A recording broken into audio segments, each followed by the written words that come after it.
Afinal, o que significa seguir a Jesus? Você quer saber? Então fica aqui comigo até o final e não deixe de compartilhar esse vídeo com alguém. Seja muito bem-vindo ao canal Desenhando a Bíblia. Se você está chegando por aqui e ainda não é inscrito, não perde tempo e inscreva-se para não perder nenhum vídeo e aprender ainda mais sobre a Palavra de Deus. Aproveita para me seguir nas outras redes sociais e inscreva-se nos meus outros canais também, combinado? Agora bora pro vídeo!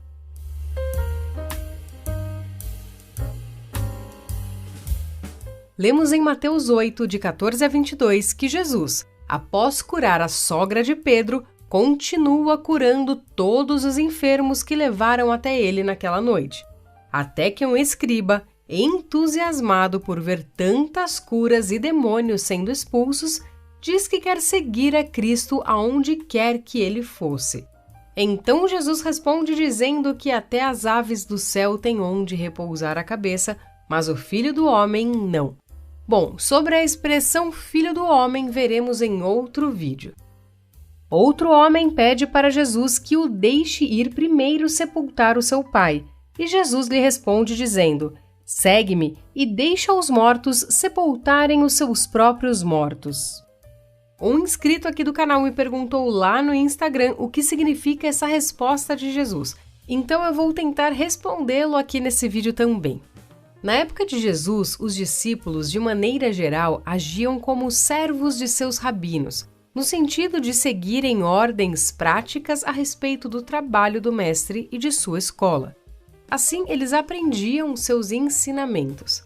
O mais comum era que os discípulos escolhessem seus mestres. Alguns desses mestres testavam esses que queriam segui-los, a fim de recrutar os mais dignos dos candidatos. E aparentemente era o que Jesus estava fazendo aqui também, mostrando a realidade daqueles que o seguem. Agora pense na sua rotina, em algo que você ama fazer todos os dias. Agora, imagine se você não pudesse mais fazer isso. Como você se sentiria? Para os judeus devotos daquela época, a parte mais importante da rotina deles era fazer a oração judaica básica. Ela está na essência do povo judeu. A oração para eles era a coisa mais importante a ser feita todos os dias, e deveria ser para nós também, não é? Mas dar um sepultamento apropriado para o seu próprio pai era ainda mais importante do que a oração matinal. Imagine quão importante era aquilo. Se o filho mais velho não fizesse isso, ele seria mal visto pelo seu povo. Ele poderia se tornar até um marginalizado. Fazer o funeral de seu pai era um mandamento de honra aos pais. Não existia a possibilidade de não fazê-lo. Bom, caso aquele homem estivesse falando de um funeral propriamente dito, ou seja, se seu pai já estivesse morto, então ele até que estava pedindo um tempo legítimo para o Senhor. É claro que a resposta de Jesus parece estranha para nós, pois na nossa mentalidade um funeral é algo rápido, de algumas horas ou 1 ou 2 dias e pronto. Mas nós precisamos entender que as coisas eram diferentes naquela época. Não sabemos ao certo se aquele homem estava se referindo ao primeiro enterro, que acontecia pouco após a morte da pessoa. Muitos defendem a ideia que aquele discípulo se referia ao segundo enterro, que acontecia 1 ano após a morte da pessoa, quando na verdade ele recolhe os ossos para depositar em uma caixa especial e guardar em um compartimento na parede do túmulo. Sendo assim, aquele filho em luto estaria pedindo um tempo de 1 ano para começar a seguir a Jesus. Outros ainda dizem que o pedido se refere a um tempo de espera até que aquele filho pudesse cumprir todas as obrigações para com seu pai ainda em vida, ou seja, ele queria esperar até o dia que o seu pai viesse a morrer, fazer esses 2 enterros, o que levaria cerca de 1 ano, e depois sim seguir a Jesus.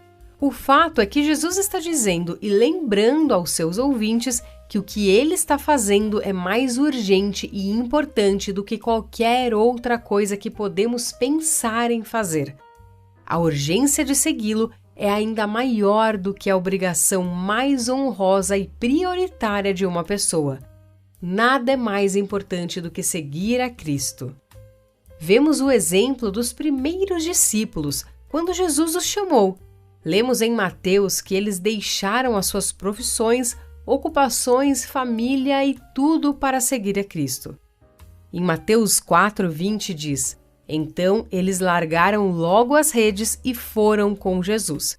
E depois no versículo 22 diz: E no mesmo instante eles deixaram o Pai e o barco e foram com ele. Notamos que eles foram instantaneamente e completamente. Não deram desculpas, não levaram nada, não voltaram para se despedir. Apenas disseram sim ao chamado de Jesus. Aqueles discípulos se renderam a Cristo ao aceitarem o seu chamado. A rendição normalmente é vista como algo negativo, como se entregar a um inimigo. Mas ela pode também significar desistir completamente ou concordar em renunciar, especialmente em favor de outro. Quando escolhemos seguir Jesus, nós nos rendemos à sua vontade, concordamos em renunciar a favor do seu propósito. Nós escolhemos fazer parte do seu plano eterno, que em Jeremias 29:11 diz que são planos bons, de paz e esperança. Quando Jesus diz que até as aves têm onde repousar a cabeça e ele não, ele está dizendo para aquele homem que segui-lo é renunciar tudo, seu conforto, suas vontades, simplesmente tudo por ele e para ele.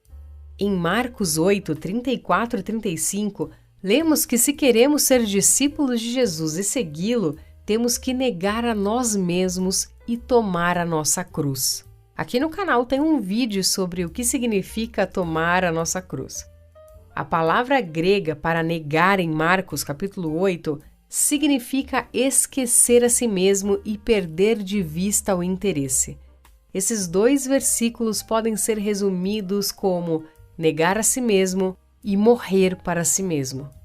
Seguir Jesus é deixar de lado a sua própria vontade, é parar de fazer o que você quer da maneira que você deseja, é deixar que Ele viva através de você, é escolher confiar em seu plano perfeito, mesmo quando não conseguimos entendê-lo. É acreditar que a nossa alegria eterna é mais crucial do que qualquer prazer momentâneo aqui nesse mundo. E aí você pode pensar, ai Patrícia, lá vem você dizer que eu preciso viver sendo pobre, não ter nada. Não, eu não estou dizendo isso.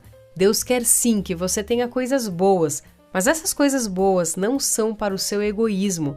Se você tem uma boa cama, por exemplo, pense que é para você dormir bem e acordar disposto para fazer a vontade de Deus.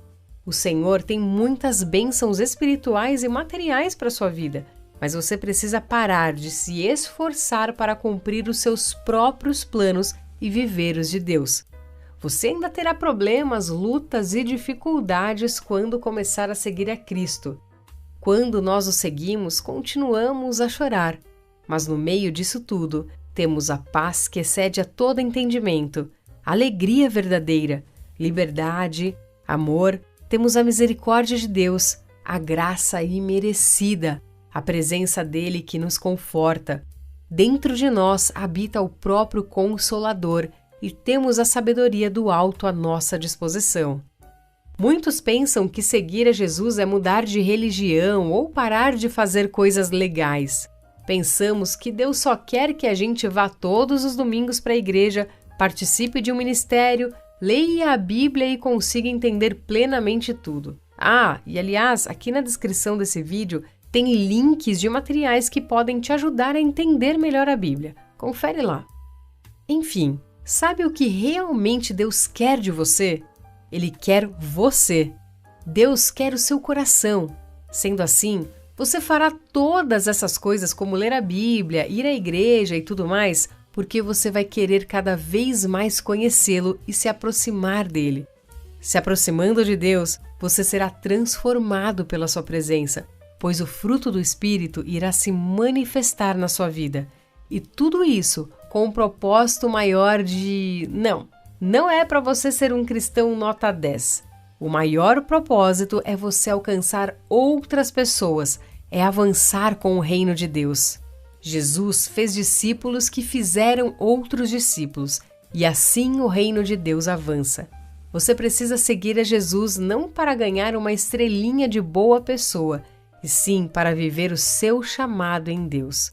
A minha pergunta para você é: quem ou o que você tem seguido e dado ouvidos?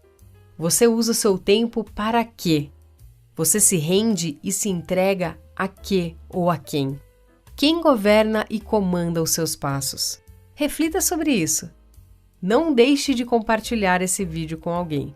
Se você precisa de um vídeo institucional, didático ou comercial, entre em contato comigo através do e-mail que também é o Pix do canal, desenhandoabibliabr@gmail.com. Um forte abraço e até a próxima!